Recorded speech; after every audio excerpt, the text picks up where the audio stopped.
മറ്റു സ്കൂളുകളിലെ വിദ്യാർത്ഥികൾ പച്ചക്കറി നെൽകൃഷികളുടെ തിരക്കിലായപ്പോൾ മലപ്പുറം കോട്ടക്കൽ രാജാസ് ഹൈസ്കൂളിൽ കുട്ടികൾ നടത്തുന്നത് മത്സ്യകൃഷിയാണ്. പരീക്ഷണമായി നടത്തിയ മത്സ്യക്കൊയ്ത്തിൽ കുളത്തിലെ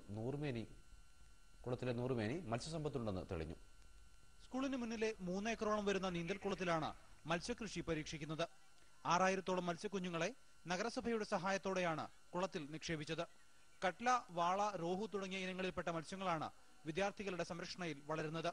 ഞങ്ങൾ പാഠഭാഗങ്ങളിലൊക്കെ കൂടുതൽ കൃഷിയെക്കുറിച്ച് പഠിക്കുകയും കൂടുതൽ അതിനെക്കുറിച്ച് മനസ്സിലാക്കുകയൊക്കെ ചെയ്തിട്ടുണ്ടെങ്കിലും ഇത് ഞങ്ങൾക്കൊരു വ്യത്യസ്തമായ ഒരു അനുഭവമായിരുന്നു. 100 കിലോയിലധികം മത്സ്യക്കുഞ്ഞുങ്ങളെയാണ് ഞങ്ങൾക്ക് ഈ വിളവെടുപ്പിലൂടെ കിട്ടിയിരിക്കുന്നത്.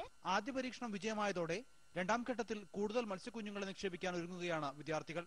കുളത്തിനെ അക്വ ഡൈവേഴ്സിറ്റി പാർക്കാക്കുക എന്ന ലക്ഷ്യത്തോടെ ആമ, ഞണ്ട്, തവള തുടങ്ങിയ ജീവികളെയും വളർത്തുന്നുണ്ട്.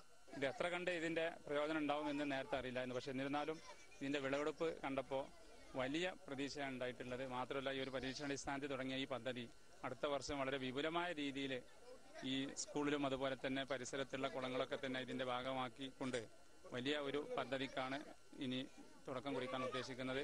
മത്സ്യകൃഷിക്കൊപ്പം ഇതേ കുളത്തിൽ വിദ്യാർത്ഥികൾക്ക് നീന്തൽ പരിശീലനവും നൽകുന്നുണ്ട്. മനോരമ ന്യൂസ്, മലപ്പുറം.